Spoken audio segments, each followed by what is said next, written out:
Haleluya. Shalom jemaat Tuhan yang terkasih di dalam nama Tuhan Yesus Kristus. Amin. Saya percaya semua jemaat Tuhan yang berada dimanapun saudara ada, di rumah, di kosan, di perjalanan, bahkan saudara-saudara kita, sahabat-sahabat AOG, sahabat GKKI Philadelphia, dimanapun saudara berada, saya percaya saudara boleh mengikuti ibadah sore hari ini dengan penuh sukacita, dengan penuh sorak-sorai, dengan penuh semangat yang membara. Amin. Kita mau angkat lagu pujian kita, lagu dahsyat. Amin.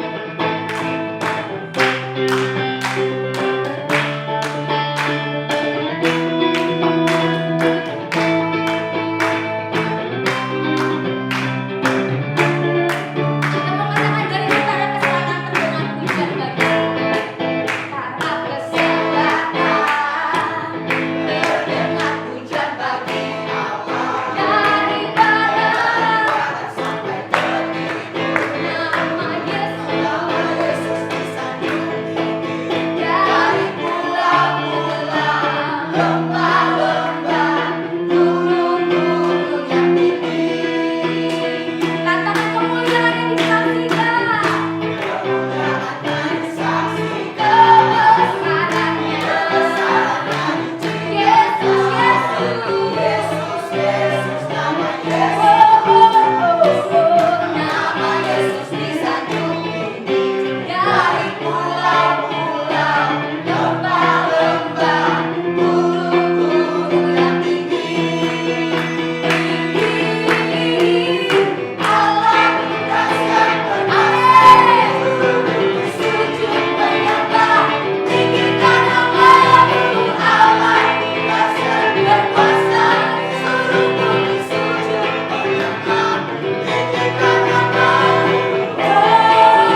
masuk dalam hadiratnya.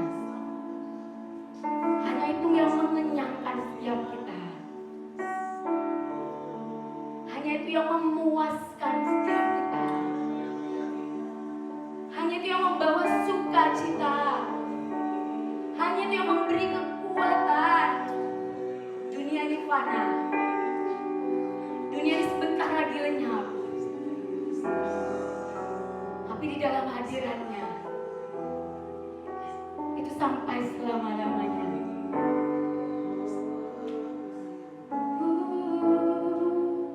Ku sembah Engkau Yesus. Amin Tuhan. Hanya Engkau. Katakan dia Allah di hidupku. Allah di hidupku. Sebab tiada Allah lain. Tiada yang lain. Hanya Kau. Hanya Engkau Tuhan selamanya. Kau tetap Allah walau dunia semua bergoncang, tak tergoyahkan. Kau tetap Allah. Katakan sekali lagi,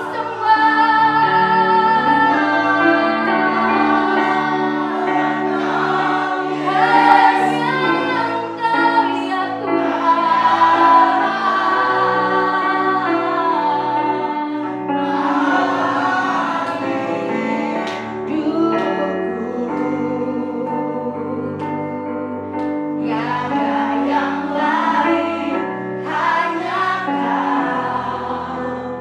Hanya Engkau Tuhan selamanya. Kau tetap Allah walau dunia semua bergoncang, tak tergoyahkan. Kau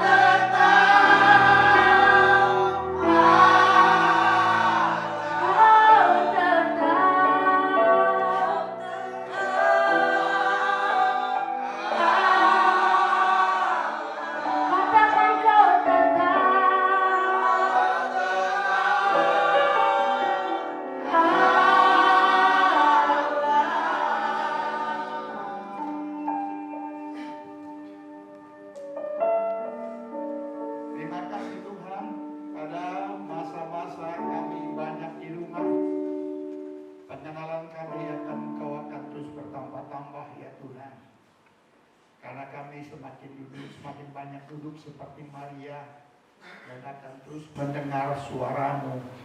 Tuhan, terima kasih Bapa atas kesempatan ini. Kami akan mendengarkan kebenaran-Mu. Haleluya. Amin. Baiklah saudara, kita akan belajar bagaimana caranya menyembah di dalam roh dan kebenaran. Karena itu sangat penting saudara. Menyembah dalam roh dan kebenaran itu yang menghantarkan kita, yang membawa kita untuk dapat mengalami Tuhan. Mengalami Tuhan adalah hal yang sangat prinsip. Saya katakan saudara, kalau mengalami Tuhan itu ibarat jantung. Kalau seseorang itu tidak mengalami Tuhan, itu artinya detak jantungnya sudah berhenti. Walaupun saudara, orang itu melakukan sebuah kegiatan atau pelayanan, tapi sebetulnya pelayanan itu sudah mati. Yang berikutnya saudara, mengalami Tuhan itu sangat penting. Kita teringat apa yang dikatakan Ayub. Ayub yang mengalami kesusahan yang begitu panjang. Lalu Ayub ini pada awalnya sebetulnya dia banyak mengeluh.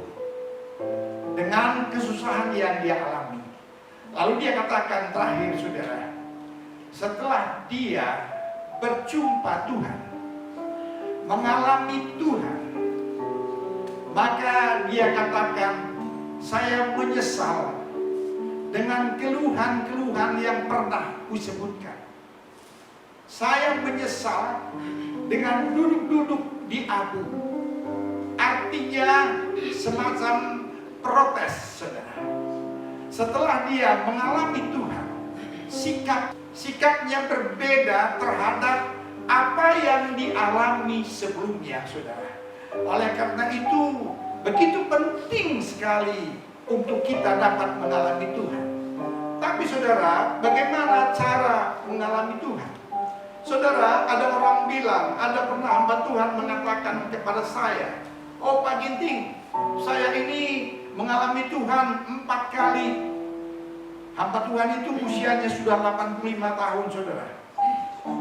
Tahun 60 sekali, tahun 65 sekali, tahun 67 sekali, tahun 70 sekali. Saudara, itu dikatakan kalau Tuhan yang mendatangi kita. Tetapi saudara, yang dikatakan menyembah dalam roh dan kebenaran, kita yang mencari Tuhan. Saudara, kita bisa mengalami Tuhan setiap hari. Bahkan mungkin dalam sehari pun bisa berkali-kali kita mengalami Tuhan. Supaya kita kuat. Tanpa mengalami Tuhan, kita tidak kuat. Seperti apa yang dikatakan oleh Ayub tadi. Kalau hanya mendengar katanya, firman Tuhan katanya dari orang lain, maka itu kekuatannya tidak seberapa. Tetapi orang yang mengalami Tuhan, Habakuk itu berkata, sekarang aku kuat. Semua pembicaraanku, keluhanku pada masa lalu kutarik. Artinya ada sebuah perubahan yang sangat hebat di dalam diri Ayub terhadap masalah-masalah. Bagaimana caranya? Mari kita, saudara, kita akan membacakan firman ini. Firman yang sangat biasa kita mendengarnya, saudara, yaitu dalam Yohanes 4 ayat 23 dan 24. Tetapi saatnya akan datang dan sudah tiba sekarang bahwa penyembah-penyembah benar akan menyembah Bapa dalam roh dan kebenaran. Sebab Bapa menghendaki penyembah-penyembah demikian. Allah itu roh, dan barang siapa menyembah Dia harus menyembahnya dalam roh dan kebenaran. Saudara, dikatakan di sini bahwa Bapa kita itu adalah roh. Allah kita itu adalah roh. Oleh karena itu, supaya kita bisa berjumpa dengan Bapa, supaya kita bisa mengalami Tuhan yang roh, maka dikatakan oleh Yesus, maka kita harus menyembahnya di dalam roh dan kebenaran. Saudara, sering sekali orang bertanya, bagaimana itu menyembah dalam roh dan kebenaran? Saya katakan begini, saudara, itu sebetulnya simpel dan mudah. Kita harus memulainya untuk menyembah Tuhan itu melalui konsentrasi penuh dengan segenap hati kepada Tuhan. Disinilah yang menjadi persoalan. Saudara, ketika banyak masalah, ketika banyak persoalan, di situ kita sukar untuk bisa konsentrasi kepada Tuhan. Robert Liardon mengatakan ada langit pertama di mana semua pikiran manusia berada, kemampuan manusia berada. Langit kedua, di situ iblis bertahta. Langit ketiga, di situ Tuhan berada. Saudara, kalau kita menyembah di dalam roh, kalau kita ingin berjumpa dengan Tuhan, maka ada musuh kita, yaitu diri kita sendiri, yaitu kuasa-kuasa gelap. Saudara, penyembahan itu sangat tidak disukai oleh Tuhan. Karena penyembahan itu mengangkat kita dari langit pertama ke langit yang ketiga. Artinya, kalau kita masih berada dalam langit pertama, maka kita tetap berada dalam kontrolnya iblis. Tetapi waktu kita masuk ke langit ketiga, maka iblis berada di telapak kaki kita. Tetapi saudara, waktu kita ingin masuk ke langit ketiga, maka pikiran kita lah yang pertama yang dikecoh oleh iblis. Pikiran kita yang dikacaukannya, supaya kita tidak bisa konsentrasi untuk menyembah. Saudara, di dalam pengalaman saya mengajar penyembahan, kalau orang masih bisa menyembah, orang masih bisa konsentrasi, itu masih sehat, itu masih baik. Persoalan-persoalannya saudara, itu belum sangat menjajah dia. Jadi saudara, menyembah di dalam roh itu juga saudara adalah kontrol terhadap kita. Ketika kita tak mampu lagi menyembah, sebetulnya kita itu sudah menuju ke arah yang dikatakan dengan stres. Saudara, menyembah itu artinya menaklukkan pikiran kita, memusatkan pikiran kita kepada Tuhan. Dan itu memang butuh latihan untuk kita pusat dan tertuju kepadanya. Maka setelah kita lakukan bagian kita, maka kita akan masuk ke dalam dimensi roh itu sendiri. Saya katakan begini saudara, kita orang Indonesia tidak sulit untuk menyembah dalam roh.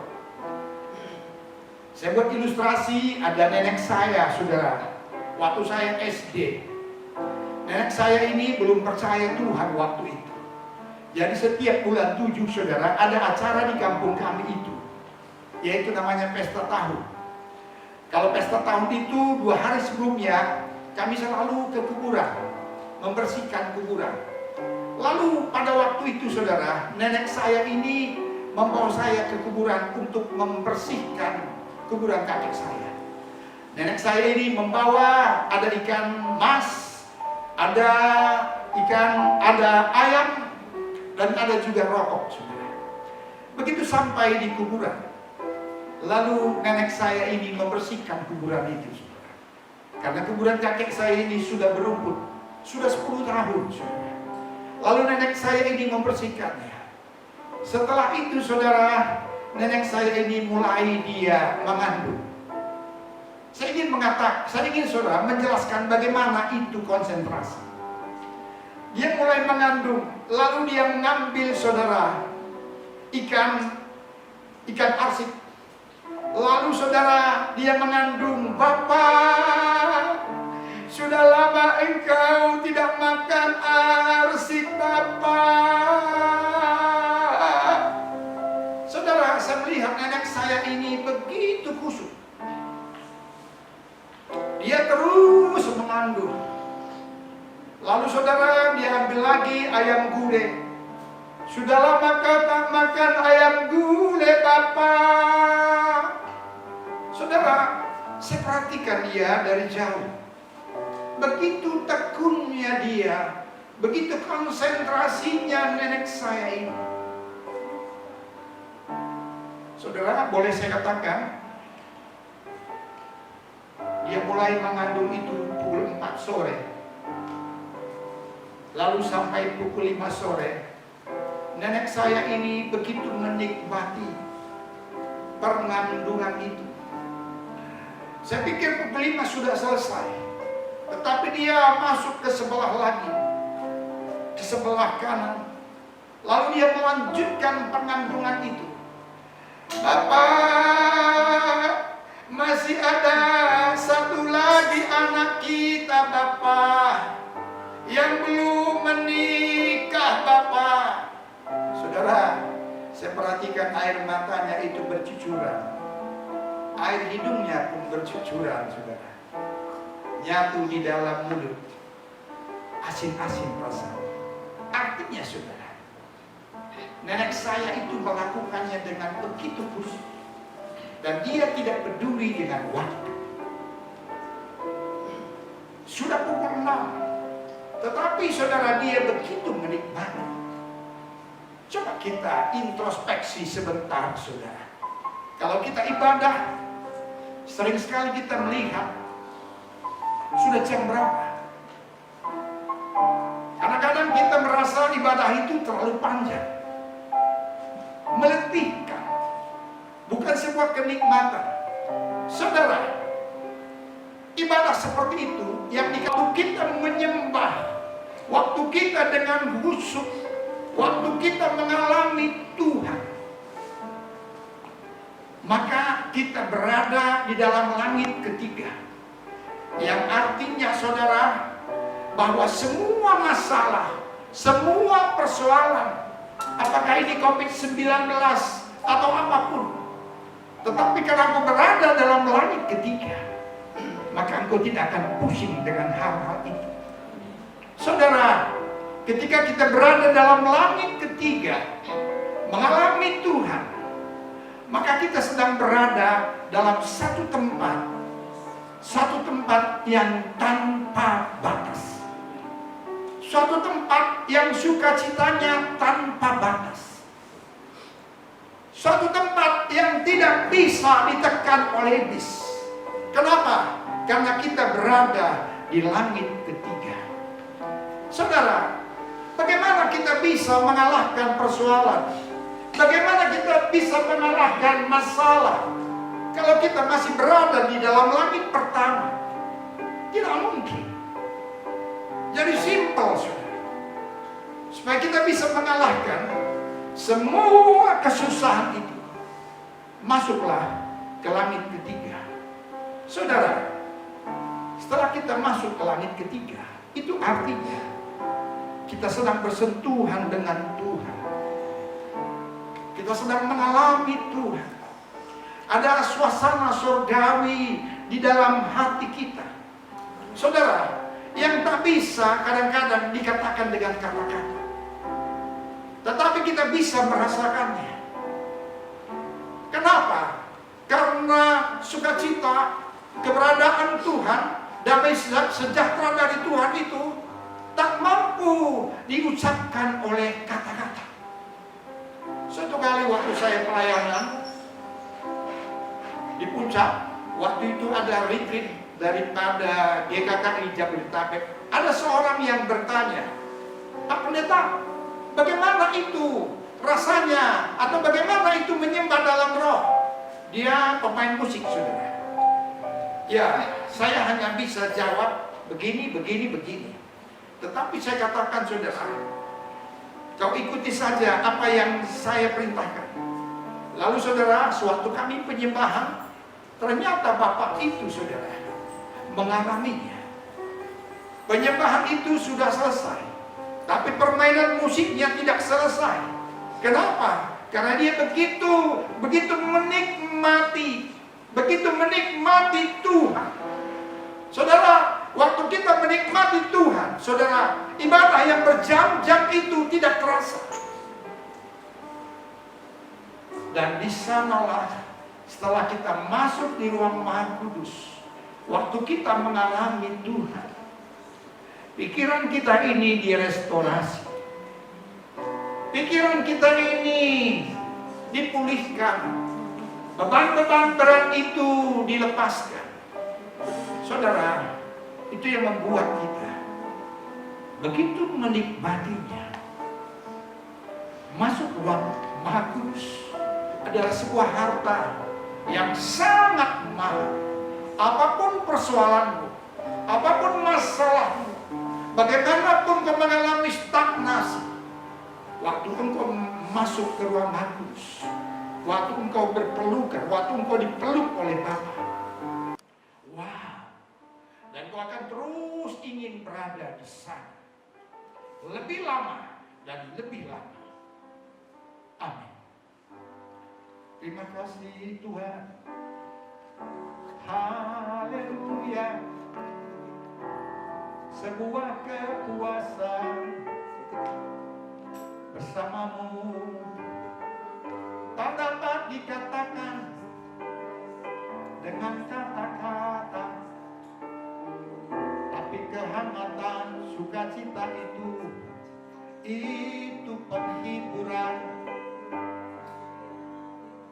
Kami mengalamimu, bukan katanya, tapi dia seperti sungai, seperti mata air yang mengalir dari hati ini, bergelora. Itu yang membuat kami terus bersemangat, membuat kami tanpa batas. Walaupun kami dikurung di rumah, tapi roh kami mengembara, berpengeluaran, menikmati sukacita bersamamu, bersamamu, bersamamu. Terima kasih Tuhan. Engkau selalu mengundang kami untuk masuk ke rumah-Mu. Bahkan setiap waktu, ketika kami menyembah-Mu di dalam roh, maka kami benar-benar menemukan damai sejahtera itu ya Tuhan. Terima kasih kebenaran firman-Mu. Haleluya. Kita katakan amin.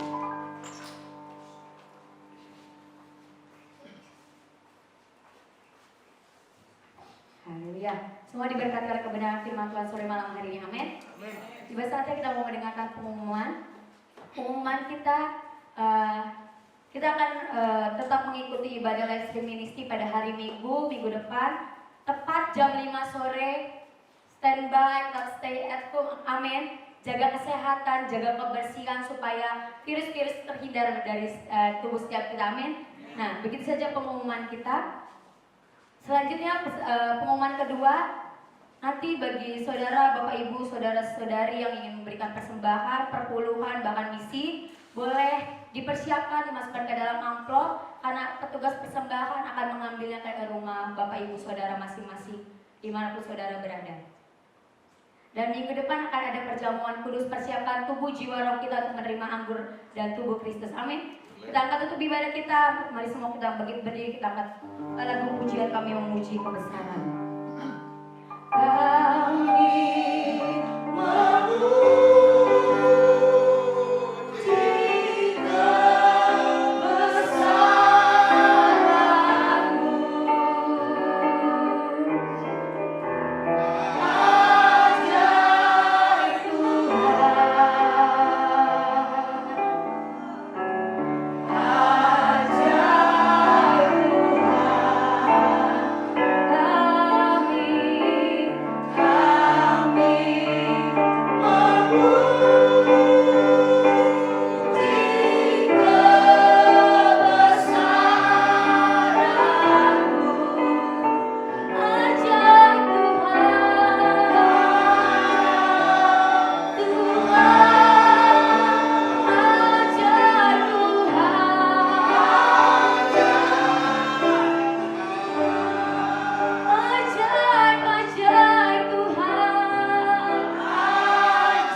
bagi jemaat-Mu yang menyembah di dalam roh dan kebenaran.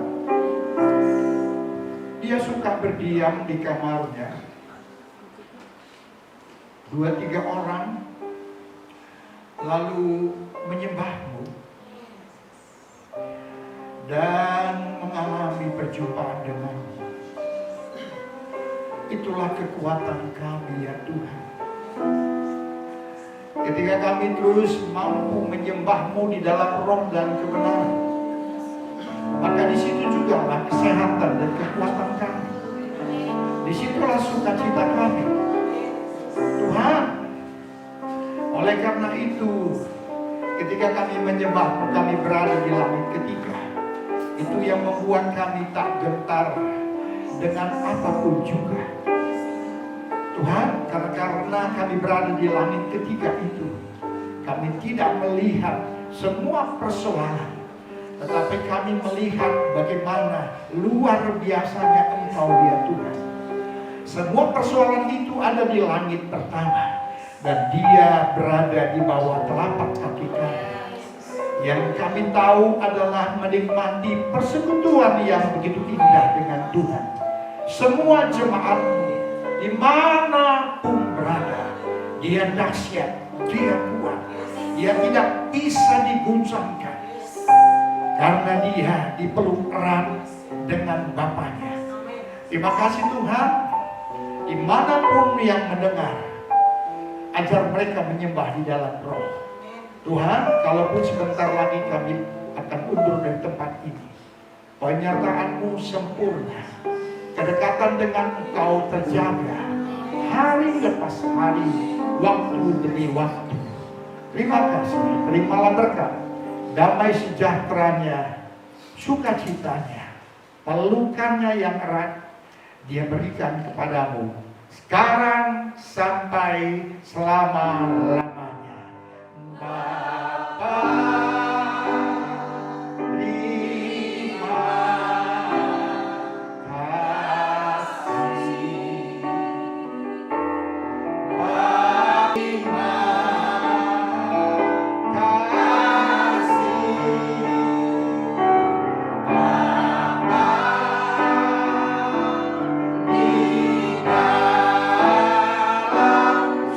di dalam surga,